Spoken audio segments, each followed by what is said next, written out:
Hey, how y'all doing today? Very good. I'm not as polished as Ed, so I got a little bit of notes that I have to go off of. He's been doing this for about, I think he was Lincoln speechwriter. Can we at least give him a round? Oh, yes. And he'll be back with a little bit more to close us out as well. As he said, I'm Robert Scarlett, relatively new to the area. How many were here the first time I spoke about a month ago? Very good. Excellent. So as he said, I'm retired military, 30 years in the United States Air Force. Thank you. So my wife and I, that's my beautiful wife back there in the peach. When my wife and I got here in 2009, it was a real, I guess you can almost say a culture shock for us. By the way, I'm from Philly. I'm from Philly. Where? Oh, Philadelphia. Oh. Yeah, and it's a little different here. It's a little different here, and even now as a teacher, I often find myself asking other students to translate for some students that have been here for a long time. So I got to ask for translation, especially if I have any of those Gullah Geechee students. It's like, excuse me, what did you say? Which high school are you at? Cross, way out there, In the boondocks. yeah, in the boondocks, past Monk's Corner, where they just got an 800-pound alligator out of the lake there. Yeah. Like, what did I get myself into? But it's a lot of fun. It's a lot of fun. But as we were talking about education, and what fascinated me, what caused this whole conversation was not thinking about South Carolina in terms of the great things they did for African American education. I'm like, what? In Philly, that's not what I thought about when I thought about South Carolina, right? So it surprised me to come here and realize all the great things that happen and all the great people that you find in South Carolina, white and black. The history has been fascinating. And meeting Ed was a joy because he's driven me all around, showing me all the different places where all these things happen. So it's fascinating. He should start his own tour company. That'd be cool. But when we think about it, from the first shots of the U.S. Civil War, fired upon Fort Sumter, and for those that don't know, those that fired those shots upon Fort Sumter were students of the Citadel. Yeah. I remember when I first learned that, I'm like, okay, that's an interesting. I wonder if they have that in their curriculum at the Citadel. But even at that time, already you had free and enslaved African Americans going, yo, Lincoln, we got your back. We want to fight. And America was like, yeah, no, we're not giving y'all weapons. I don't know what you've been really thinking about, but you had white abolitionists like William Lloyd Garrison, you had black abolitionists like Frederick Douglass going, look, we need to let these guys fight. And as the war went on, eventually that would happen. But it wasn't really until 1863 that you had African Americans don in the blue uniform. And we're going to talk about how that happened. As a history teacher and historian, I like to go back and set things up. How did we get there? We're going to get to Somerville, trust me. But how did we get there? Right? So why did Lincoln hesitate? Why did they figure out, maybe we should, maybe we shouldn't let these guys fight? Well, it's kind of understandable in some ways. But when you look at it, it doesn't make sense. Because you go all the way back to the Revolutionary War. African Americans were a large part of George Washington's army. So we know that they can fight. So that should not surprise you at all. So let me throw some names at you.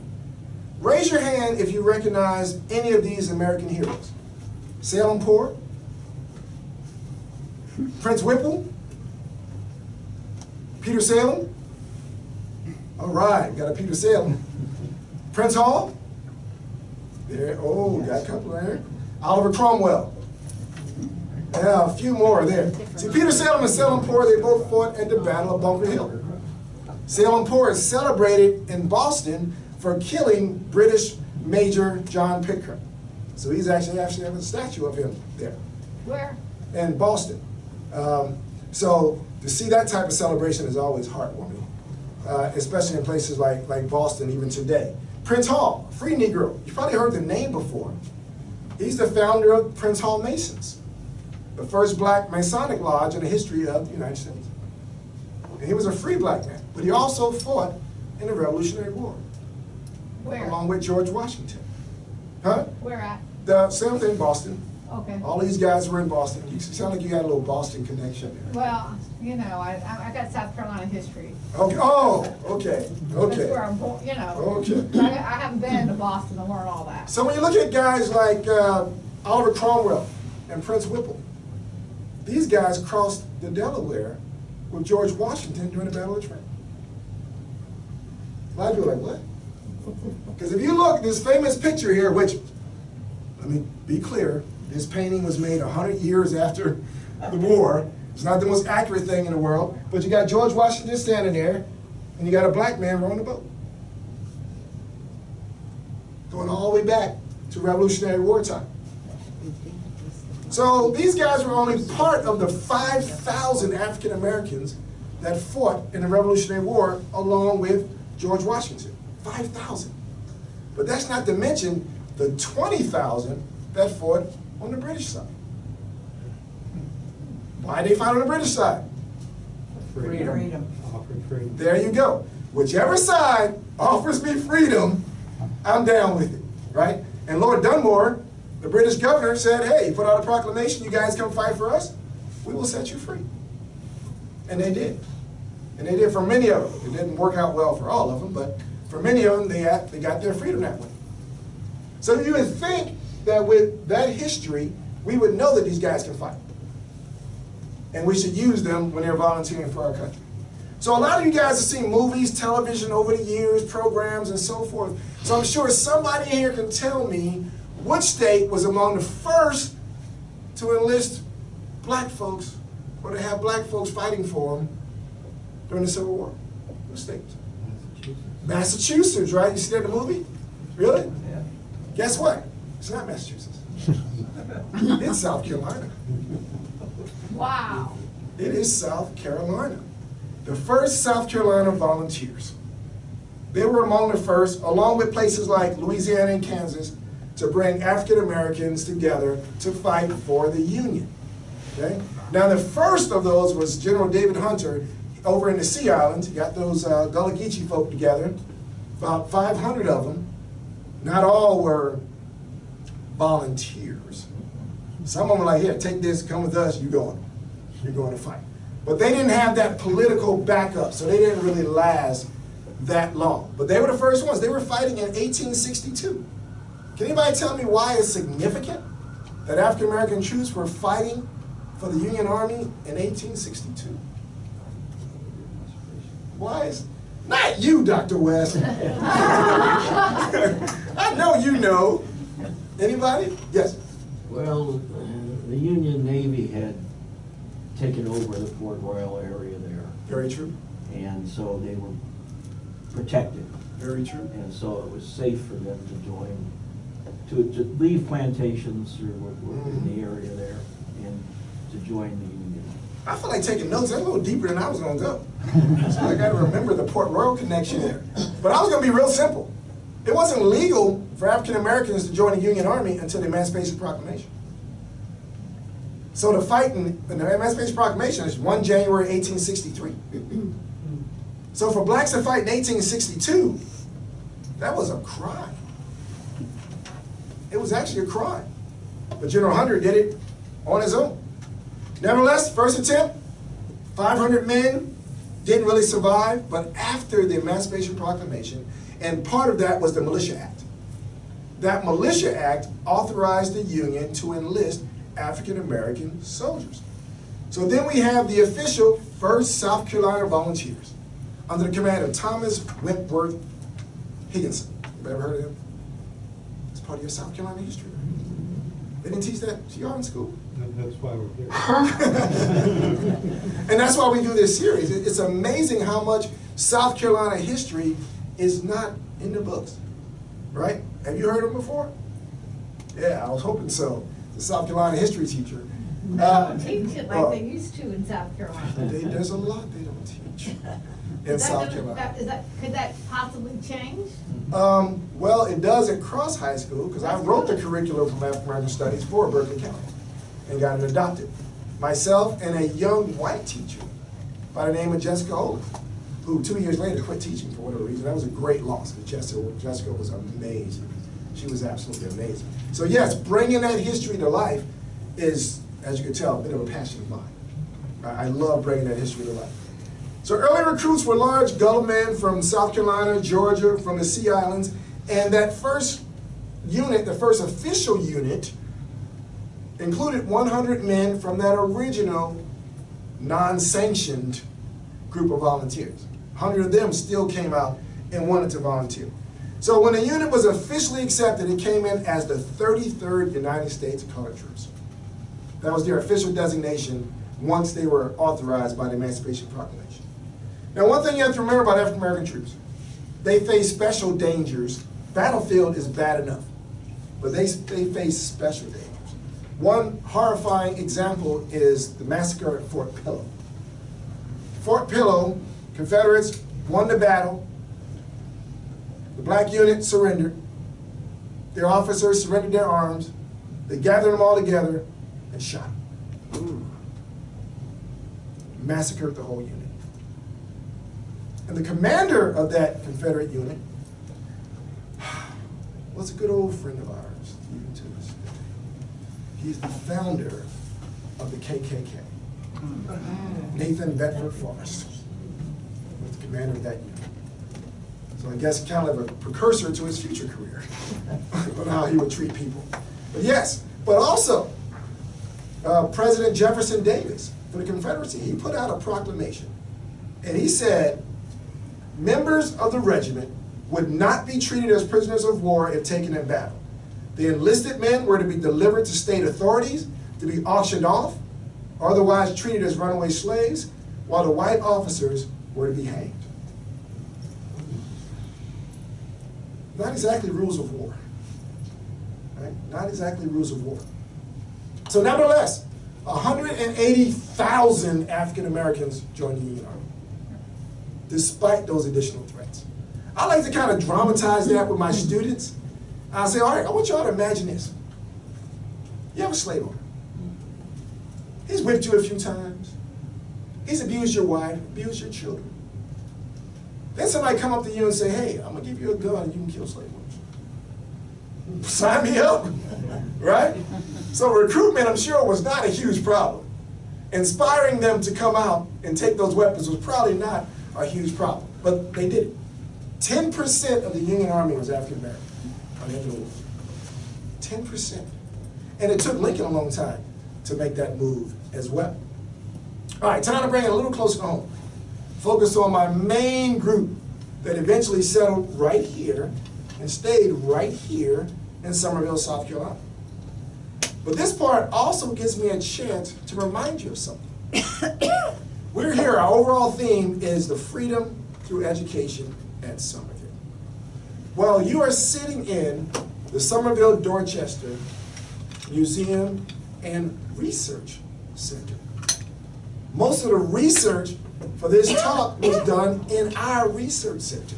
Where? It's right upstairs. Upstairs? Right upstairs.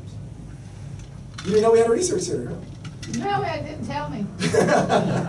Yes, we do. So all you educators out there, I'm not giving out invitations without your permission, am I, Pam? Would be good? Let everybody know the research center's here. She's running away over. So yes, we do have a research center here, and it is open to the public. Is that right, Ed? It is open to the public. So I want to make sure you understand exactly where you are. All right, so raise your hand if you know the name of the unit of colored troops that were stationed here in Summerville. The name of the unit of the colored troops that were stationed here in Summerville. Huh? Not the 33rd. Yes. 35th. Did you read your article? Of Massachusetts. Well, no, not of Massachusetts. No. Not of Massachusetts. No. No. So I'll explain that. But no, it was actually the 35th United States Colored Troops. Okay, so let me introduce you to them a little bit. So we're going to look at the origin of the regiment, their connection to Summerville, and how they received an important measure of freedom through education. And the folks that educated them was also a fascinating story in and of itself. So the 35th United States Colored Troops started out as the 1st North Carolina Volunteers. We started off in New Bern, North Carolina. The regiment became possible because of the Second Confiscation Act. The Second Confiscation Act allowed Union generals to take those thousands of escaped African Americans that were following behind them. I mean, they would have a train of escaped enslaved laborers every time they go through the South, because that was your opportunity to escape. But by law, they couldn't really do anything with them. They became kind of a nuisance. But under the Confiscation Act, now the Union Army can say, those guys are war material for the Confederacy. Because they were. They were used by the Confederacy. There was no Confederate version of black troops that ever really got into combat, but they were used here and there. You'll find one that got killed manning a cannon somewhere. Others, of course, took care of the plantations while the master was away or helped feed troops. Sir? I think most of them were used to build the earthworks, the forts. Yes, very much Any so. construction that the South needed for military purposes. In fact, they rebuilt Fort Sumter after it was bombed by the original. They put a bunch of slaves out there to rebuild the damages on that fort. So they were using them, so all right, under the Confiscation Act, we can take them. We can use them for our purposes. So that's what made it legal. And of course, the Militia Act allowed them to formally enlist. So these units mostly had white officers and black soldiers. A lot of obstacles: insufficient training, not good supplies, not good uniforms, and of course they're going to get the last of everything and the least of everything. But they also faced racism. Oh, Yeah, imagine that, right? imagine that. But they faced racism heavily from other Union troops. The white Union troops did not respect them any more than the Confederacy did, in many cases. So they had a hard time no matter which way they went. Supposed to be on the same side, but still there was resentment. We can debate all day why that was, but there was resistance. So they even got harassed by some of the white officers that were forced to lead colored troops. But the 35th was lucky. They got it good. I'll let you think about that for a minute. They had it good when it came to their leadership. So how did it get started? To help the South recruit blacks, Governor Andrews sent part of a northern black regiment to North Carolina to recruit, to build really the first North Carolina Volunteers. He sent black troops because he knew that the black people there would be like, yeah, white guy telling me to come with him? Yeah, no, I don't think so. So they would be naturally nervous about these guys saying, yeah, we want you to come join us. Yeah, no, I don't think so. So he sent part of a colored regiment. And their commander, Colonel Wild from the 35th Massachusetts, down to recruit in New Bern, North Carolina. And the community helped out. They helped build the first North Carolina Volunteers into a well-rounded military. All right, so once black units were authorized and the governor picked his guy, then what happens from there? How does that relate to Somerville troops? Well, let me explain.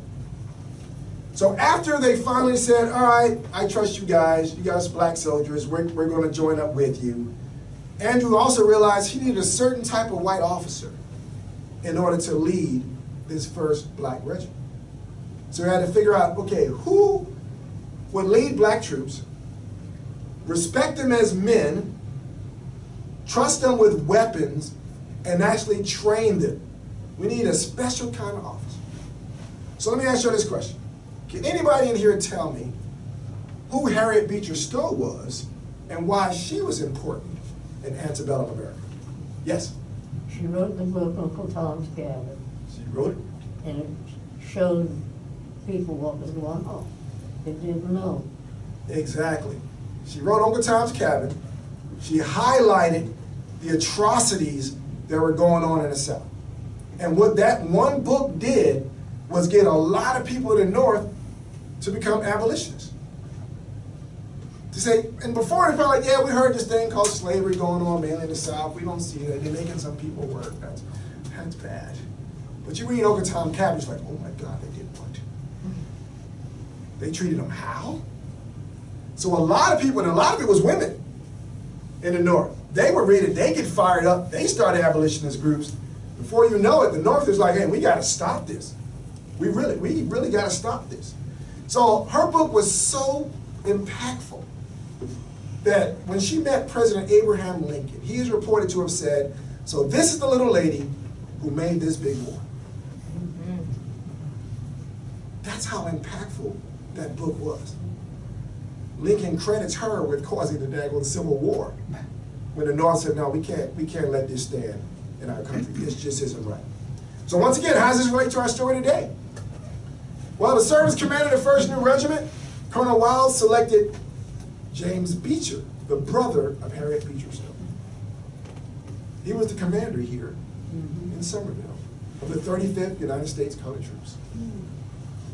That's this handsome guy, right? And these images are, this is a recruiting poster for the 1st North Carolina Volunteers, to try to get them to sign up. You kind of get an idea of what these guys look like, what they were dressed like. These are also a reunion for that unit. And of course, this here is an actual photo of the 1st South Carolina Volunteer Unit. I mean to ignore my pictures there, but this handsome gentleman with, member of Hair Club for Men, nice full beard. I don't think we were allowed to do that when I was in the military. I don't think we should grow it like that. I don't think so. But yes, he was the commander selected, and he also carefully selected who would lead along with him in that unit. And at the time, it was called General Wild's African Brigade. Anything black back then was African. So it was the African Brigade. But these men actually championed the rights for the African Americans. They built a good team that really cared about their soldiers. So once they left North Carolina, once they left there, they changed the name to the 35th United States Colored Troops and was reassigned to Folly Island, South Carolina. I didn't make a mistake, I said it right. Folly Island, what do we call that today? Folly Beach. Folly Beach, right? But Folly Island, South Carolina is where they first started out at. Their job was to solidify forces around Charleston. They had already received some combat in Florida. Before they even got here, they fought a battle in Florida. They didn't win, but they got good, valuable combat experience. But it wasn't until they got around the good folks in South Carolina when they finally got good rifles. They came here and they finally got some rifles that they can actually fight with. I tell you, these South Carolina folks are kind of good. Not bad at all. But after setting up camp in North Folly Island, they spent most of their time doing what was called fatigue duty. Anybody know what that is? Yeah, the dirty work, Yeah. right? Not training them to be good soldiers, but using them to set up camps for the white soldiers, dig latrines, and all that kind of stuff. That's fatigue duty. So they got the dirty work when they got around with the other troops.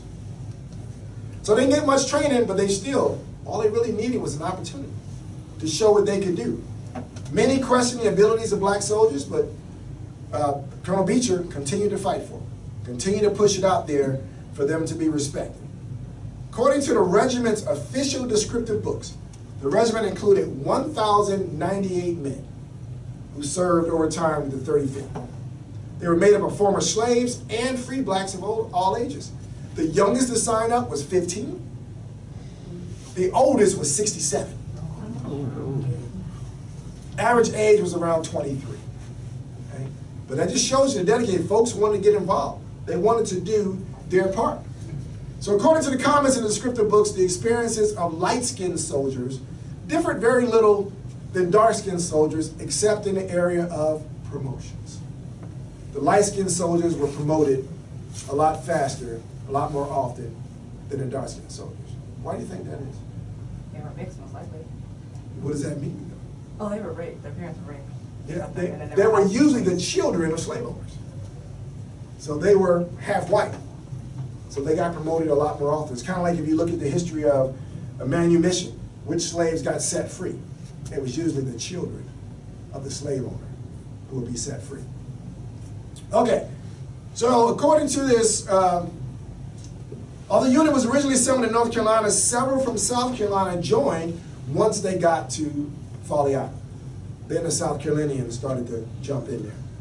Saw more action. This unit actually participated in General Sherman's march to the sea. They fought in battles with General Sherman's army. I was unfamiliar with these places, so maybe some of you guys recognize some of these places. Honey Hill, DeVoe Neck. Where's DeVoe Neck? Anybody know? By Buford. I hear these names like, wow, these are cool sounding names, but where are they? Where are they? So this is back in 1864. One of the many sad stories of the war was a guy by the name of Benjamin Granby. Survived all the battles of the Civil War. Every battle the unit was in, he survived.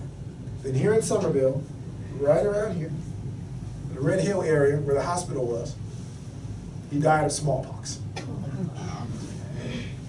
That's gotta really suck. You survive all the battles and some biological agent. Where would he be buried now? Where were most of them buried at? Now, many of them are buried. There's an undiscovered military cemetery out at Highway 7 David Maple Street. But we've not been cemetery. Now, if you go to Buford, it doesn't really apply to this one. You go to Buford, the federal cemetery there has a whole area for the 1st South Carolina Volunteer Regiment. But we I've been know, up we there. know the 35th who died here were buried in that cemetery. But we can't find the cemetery. Ed and I were driving around, and Ed, he often says to me, somewhere around here, we haven't quite pinpointed it yet, but somewhere around here. So is that a housing area now? It's the intersection of Maple and 78, where the next Parkway's. Maybe they'll find it when they do that. Yeah, they're doing so much digging up and housing in that Dexton area. They found King Richard, didn't they? King Richard? Oh, the Lionheart? Yeah, not here. No. Oh, I mean, you I'm about to say that. Richard III. That's a shame. You look Yeah. long enough, they'll Yeah, show up. you wait long enough, you never know what you'll find. But the question is, if they find it, what will they do? I'm never sure how black cemeteries of old are treated when they're discovered. Poorly. You know, historically, other places, you stop whole construction sites. We think there may have been a Roman soldier here. Stop everything. As opposed to, it's just black people, just dig it, throw it away. If you think about it, the New Deal in the Cross area, I don't want to get too far off topic, in the Cross area, Lake Moultrie, Lake Marion, you go scuba diving, you find neighborhoods. They flooded those areas. All right, y'all get out. Just flooded those areas. Now there are lakes that you're pulling 800-pound alligators out of. My goodness. All right, so like many U.S. colored troop regiments, the 35th didn't see a lot of battles. They didn't really have the respect to be used in a lot of battles. Eventually, they ended up here in Somerville, camping basically in the area where the Raleigh School of the Arts is. Oh my. You familiar with that area? Uh-huh. That's basically where their campsite was, not their burials, their campsite. So they worked very closely with the Freedmen's Bureau, helping to establish work contracts between former slave owners and the workers. However, June 1st, 1866, they disbanded here in Charleston after 3 years of service to the Union. Both white and blacks saw how the efforts of these soldiers to improve themselves happened, including the desire to learn how to read and write. So that's when we're going to get to this lovely lady here. It's the only picture I can find of Colonel Beecher's wife. Of who? Colonel Beecher's wife, Frances Beecher Perkins. Frances Beecher at the time, but now Frances Beecher Perkins. So she wrote an article in a magazine. This magazine is, where did they put it? Sitting right there. Sitting right over there. This magazine is in our research center. It's one of those archival items you can go and look at in our research center. I can tell you about my research in that magazine, you gotta be very careful, because that magazine is from 1898. 1898. It's interesting to look at some of the advertisements in the That's magazine. what I was looking at. Yeah, from 1898. Old Pepper Whiskey and Old Henry Clay Rye. Sample case is only $15.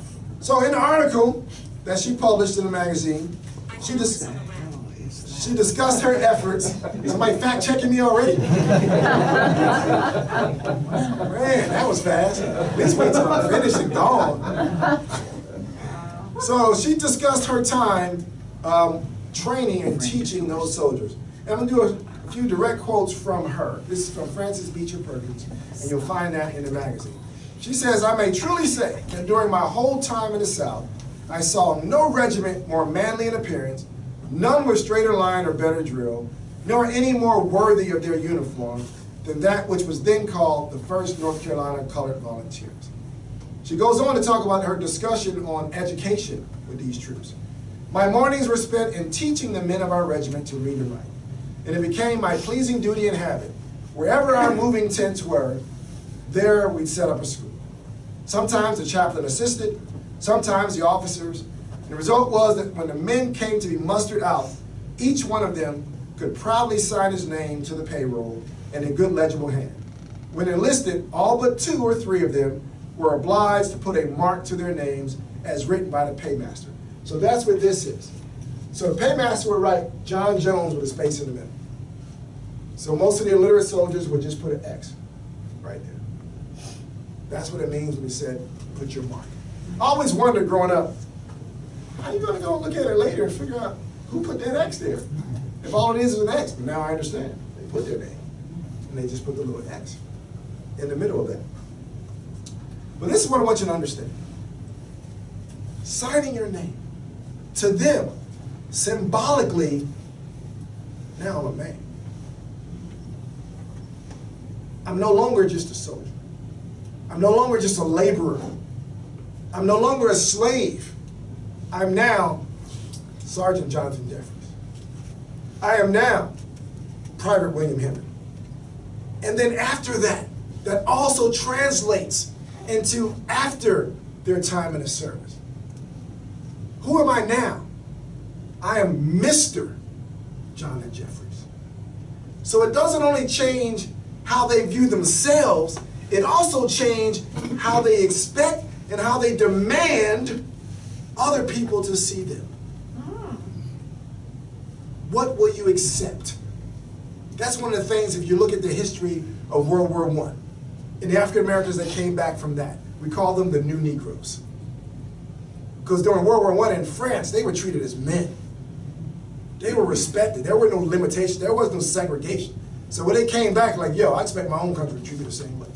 I'm no longer going to accept less. So that's when things really, really started to change. So we should not dismiss that importance. It really, really is important on how you view yourself. And Frances Beecher went on to say, while their eagerness to learn and the difficulty that many found in learning were very touching, one bright mulatto man particularly worked at his letters for 2 years and then could only write his own name, while others learned at once. Whenever they had a spare moment, out would come a spelling book or a primer or a New Testament. And you would often see a group of heads around one book. And her efforts, kind of like what Dr. West was alluding to earlier, and I'm sure he's going to touch on a little more, her efforts didn't stop when the unit was disbanded. After the unit took command of Charleston, public schools were established. Frances Beecher Perkins became a principal at one of those schools. Where? What was this? After the war? Huh? After the war? After the war. In Charleston. In Charleston. You know the approximate location? Just downtown Charleston. Could have been Avery. That's what I'm thinking, especially when we talk about the other young lady I'm about to talk about. So according to her, the school had 30 teachers and 600 students. And I love this part. Yeah, excuse me, this part kind of gets me fired up and excited as a teacher. Okay? She said they had 1 floor of white students and 3 floors of black students. Those kids were hungry for the education that they had been denied for all those years. So when those doors opened, they run to them, unlike my students who run away. Today they run away from the school. But they were anxious. They wanted to receive that education. She goes on to talk about her time in Somerville. She said, our next move was in July to Somerville, about 20 miles from Charleston. the headquarters of the 2nd Sub-District of the Military District of Charleston. Here, my husband was in command of a territory about 9 miles square, in which were 600 plantations. Whew. 2 quite large towns in the Sea Islands so famous for their cotton. Somerville is today, Ed touched on this a little bit ago, Somerville is today advertised in our northern papers as being a peculiarly healthful and attractive resort. Yeah, shut up. And was then so considered by all the rice planters who were unable to remain on their plantations during the heat and malaria of the summer. So you guys were well known in the north, even back then, for being a pleasant place to be. Our regiment has not yet lost its connection with this pleasant spot, for one of its captains is now the postmaster. She goes on to talk about another way in which not only were the soldiers blessed in this area, but they were also a blessing to this area. So what did she say about that? So she said, she goes on to talk about the rebuilding of Bacon's Bridge. The bridge was destroyed at the end of the war, likely by Confederates during their withdrawal from Charleston. That rebuild would have required a lot of labor, a lot of heavy work, removing old damaged material from the river, cutting and hauling new pilings to the site for reconstruction. And she stated, another pleasure of that autumn I recall with special vividness. A certain bridge over the Ashley, on an important road about 5 miles from Somerville, had been destroyed by the necessities of war and was again needed. My husband, being a man of versatile talent, detailed a sufficient force of his men for the work, and in 3 weeks had thrown a very pretty and graceful structure over the river. Now, Francis Beecher Perkins is not the only one to compliment the unit's contributions to Somerville. In a March 1866 article published in the South Carolina Leader, does that exist anymore?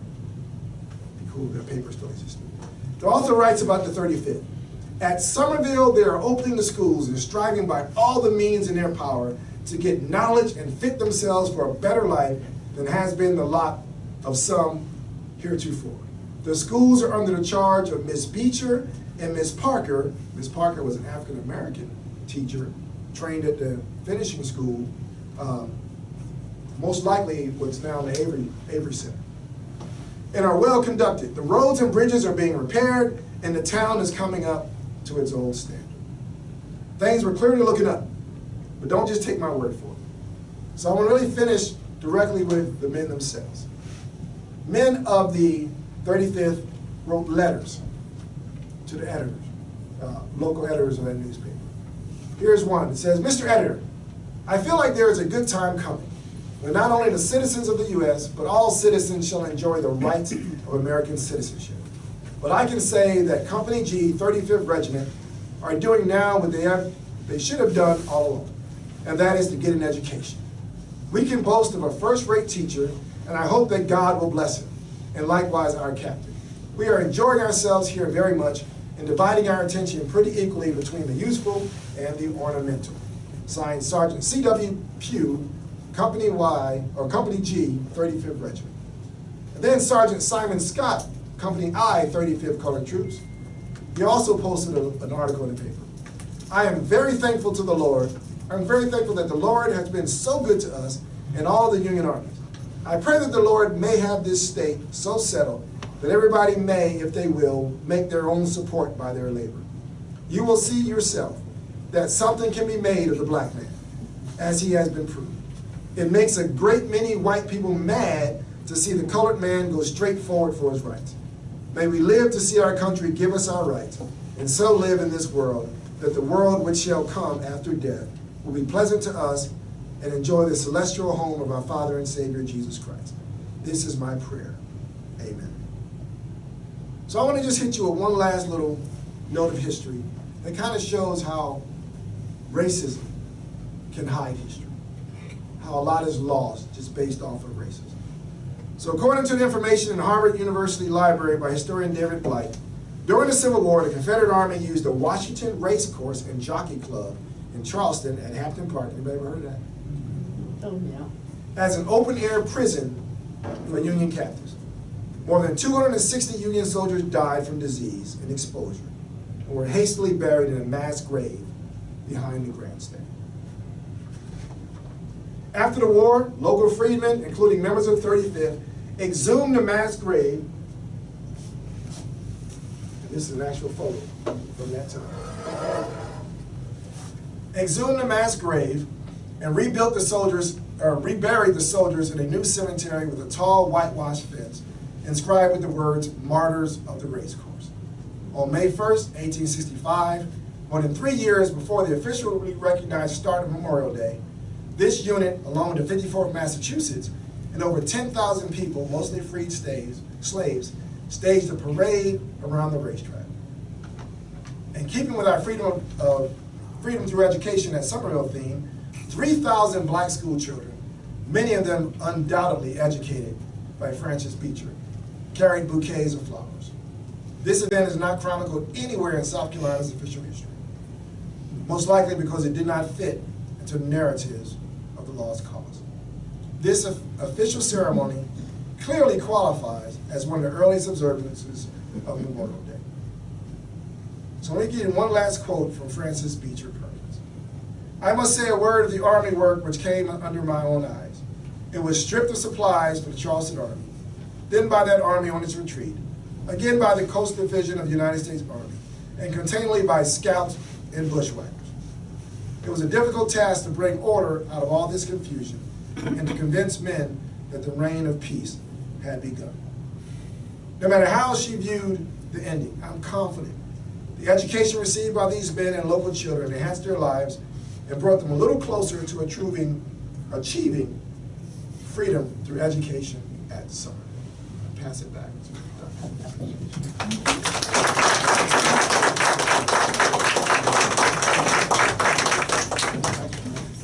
I'm going to speak for just a couple of minutes now. The story that Robert told is a remarkable story. If you want to take time to read the letters, they're a mess of letters. I'm talking about probably at least 6 or 8 letters that are recorded.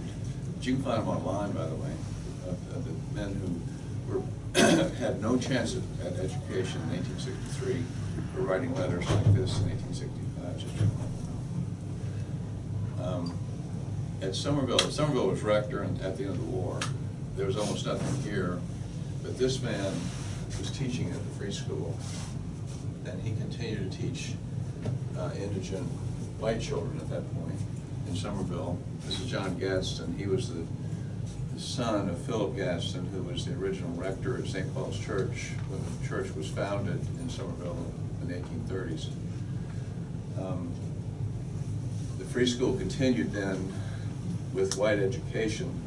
The Constitution of 1868, South Carolina Constitution that permitted the state to come back into the Union, mandated public education for both white and black children.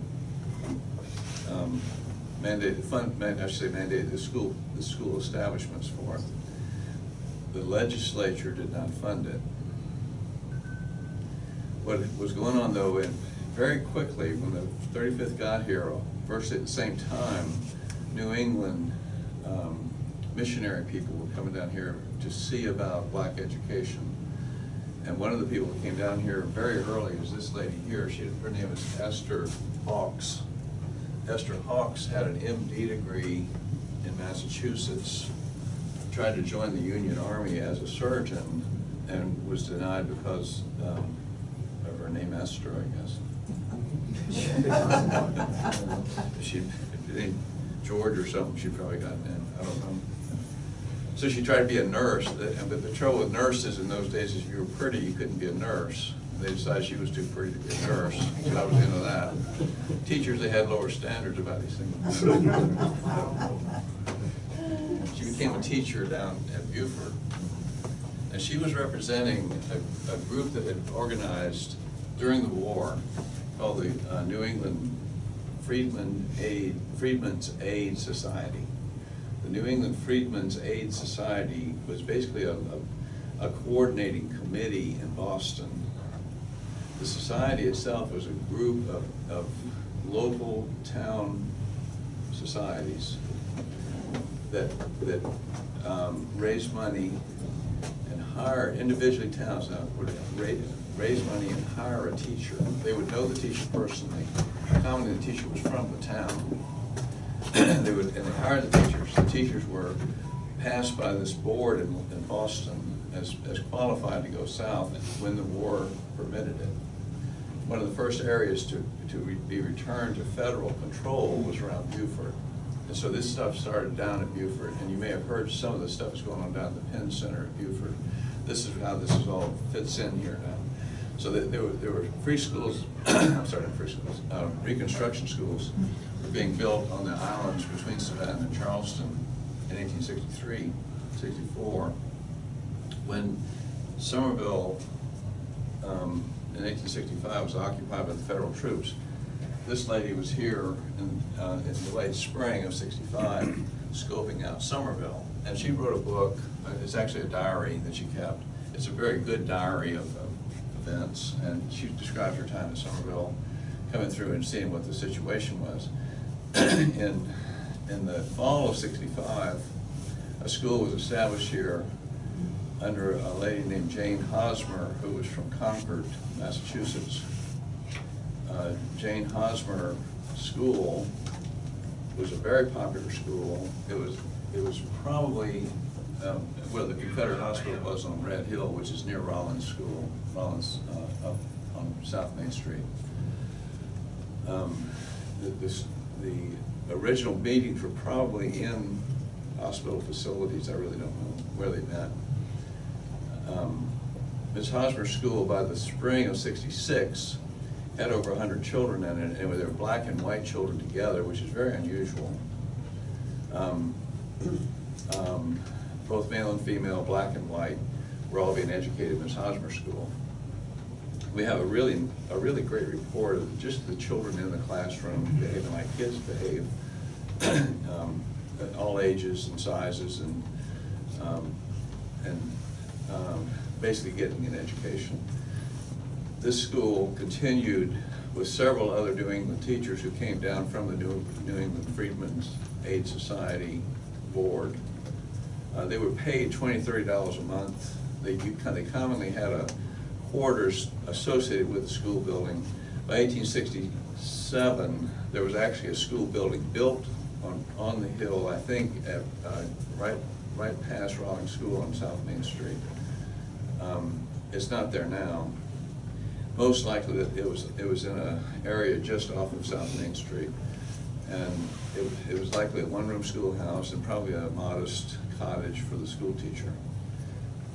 There were several school teachers that came through here. We have their names, at least I think we have their names, into about 1870, at which point it just stopped. Now, I'm speculating on why it stopped. My guess is it's because the legislature was expected to have to conform to the Constitution and fund education. The legislature did not fund education. The New Englanders went home and the education stopped.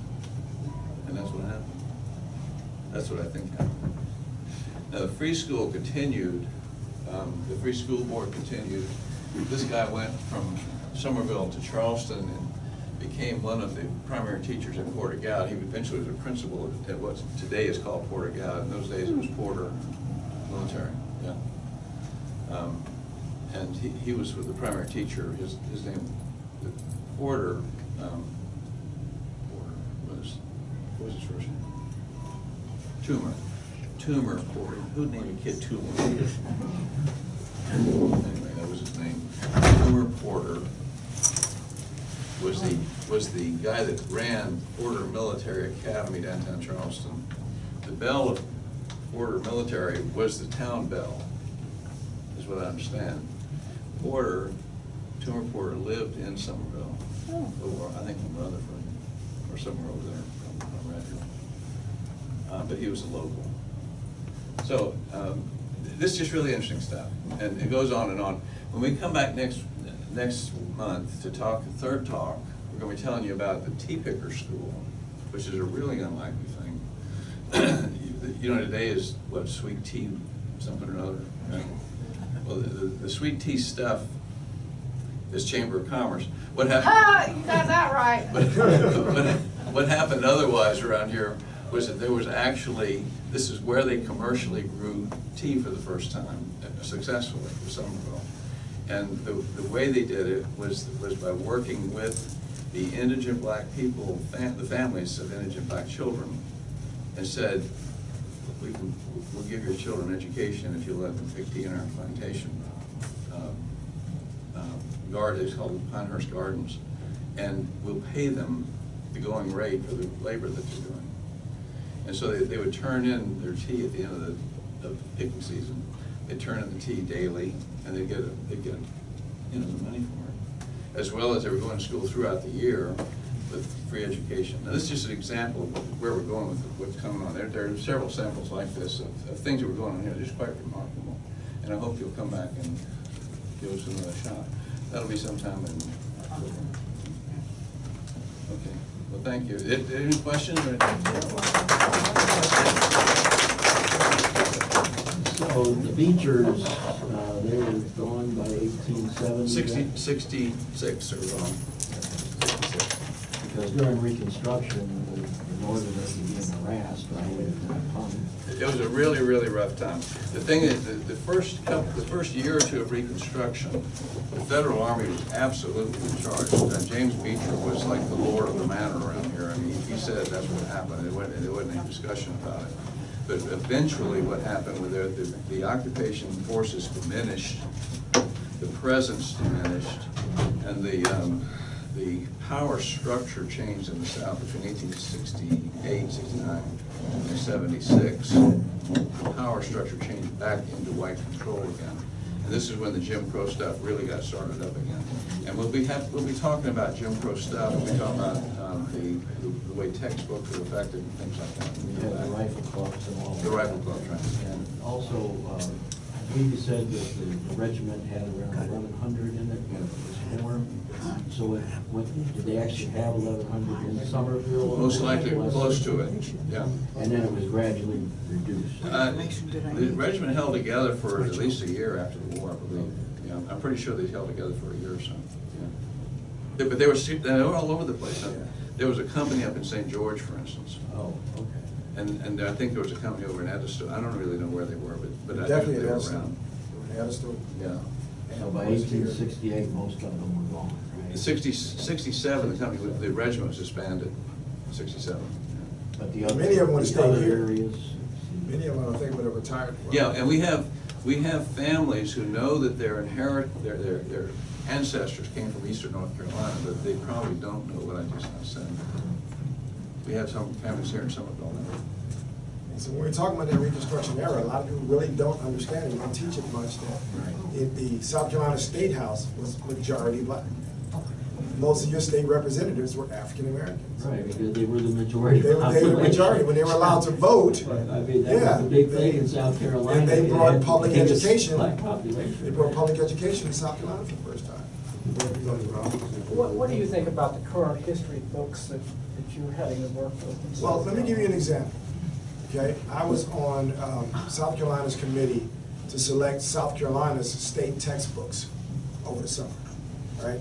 And it was teachers from all over South Carolina. And so we, educators, went through 12 different textbooks that were offered for the state. And we would reject textbooks that were biased and, told history from a obvious, darn near lost cause way of teaching history. It was so bad, some of them. And what frustrates me is when we educators sent our final list of selections to the State House, it goes from the educators to the politicians. They threw out our whole work. All of it. What did they do? They threw out our whole work. They decided for themselves. And the most racist book that we threw out at the Berkeley County level, I was on Berkeley County's committee to select, okay, which books are we going to use in Berkeley County? First one they sent me was the one we threw out. Were you able to reject it? Fortunate, and what move? My wife knows I gotta watch myself sometimes. What was frustrating for me is when we did the vote locally for Berkeley County, it was a tie. And I had to write a really impassioned letter to get that racist book Gone? thrown out to where it wasn't the one. So it probably got through by one vote and one nasty letter from me to not be the book accepted by Berkeley County. And so I don't really blame, you know, I don't blame racism as much as I blame historical apathy. Thank you. You know, people read the book like, yeah, it's a history book. Yeah, it's, oh yeah, Lewis and Clark, it's in there. That's not what I, go ahead. Well, you have 1 year of South Carolina history, right? Yes. And is this the book? Eighth grade? Is this the book? Yes, Is this the eighth book grade. you're talking about, South Carolina history? No, U.S. history. The book we have for U.S. history is the one that I worked on. So, it, like, for instance, one laughable thing for me is, I don't know if you know the true history of Sacagawea, the Indian scout for Lewis and Clark. Okay, she was kidnapped when she was 14 years old and started working as a guide. Well, this book says that Lewis and Clark negotiated with her village. When she was 18 years old, she joined them. I'm like, what? When she was, they did what? They negotiated and she joined them at 18? What? This is a 14-year-old girl that was kidnapped. Working for, her husband was a French explorer. Right. And that's why she's carrying that baby when she's about 15 through the wilderness with Lewis and Clark. So for books to say she was an 18-year-old and this is how she joined the team.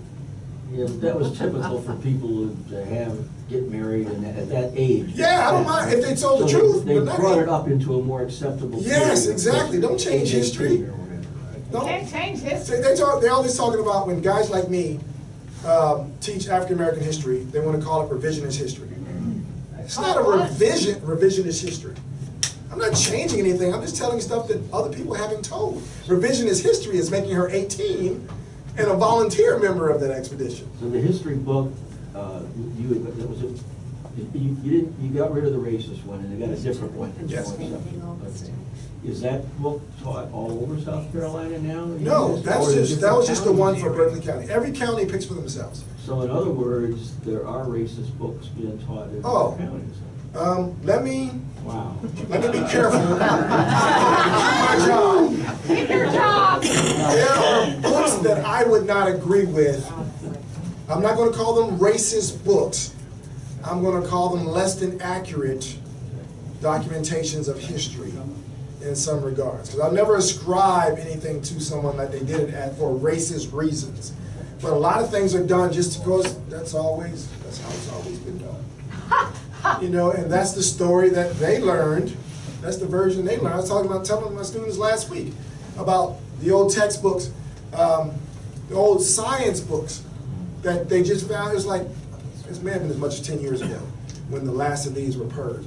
Science books that they were still finding in schools that said that the brains of African Americans are smaller and cannot contain as much information as those of whites. Those were science books still in the library in the 2000s. Wow. That teachers were finding, well, still kids could check these books out. And that's what they would tell them. So that's why we have to be, and that's why my wife, she gets irritated with me because I join all these committees. To me, it's a matter of representation. Amen. If I'm not there, what book would make it through? And I'm usually like the only black guy on almost every committee I join for the state, because I help write the curriculum for South Carolina for social studies, all the way from elementary up to high school. I was on the editorial committee for those curriculums, and those were some fights. I had a lady during one of our sessions, it was on U.S. history, I think it was middle school U.S. history, who said, "You just want that because you're black." Well, And no, I said I want it because it's true. I didn't say it as nice as I just said You taught real There was history. a in this professor country. from USC, Dr. You all get Littlefield. along a whole lot Dr. better. Val Littlefield, she just reached over, she grabbed my arm. And I knew that's what it meant. I'm like, okay, breathe. Why can't we just defend history for history? And why does the black guy have to argue to get this in history? And to give credit, and let me end with this though. I don't know if it's ending, I don't know if there's other questions. But I think this is very important. Like I said, I was probably one of the only black people on that state committee for these books. I was extremely impressed with my colleagues. I'm not the one that first recommended throwing that book out. It was a white female teacher, like, look, it says this here, no, we can't have this, is this here? And they're all the teachers were like, yeah, this is wrong. So the educators want to get it right. White, black, brown, no matter what, the educators wanted to get it right. It's when it got put into the hands of the politicians. They have to sign off on it. And all you have to do is look to Florida and see that doesn't always go very smoothly You think? when it comes to what education. And the hardest thing for me to hear is the big push nowadays with against African American history is that the teaching of African American history causes mental stress for white children. Yeah, they have to unlearn what they learned before. No, it hurts their feelings that white people treated black people a certain way in certain areas, and slavery, and that may be one of their relatives or something. That they can't, man, fair to put that on them. Come on. So these are the people that live in Martha's Vineyard, though, right? Yeah, right. Yeah, right. So yeah, that's. I'll be here all day getting fired. So. You've come to the right place. If you want to hear it straight. Well, thank you very much. You're very welcome.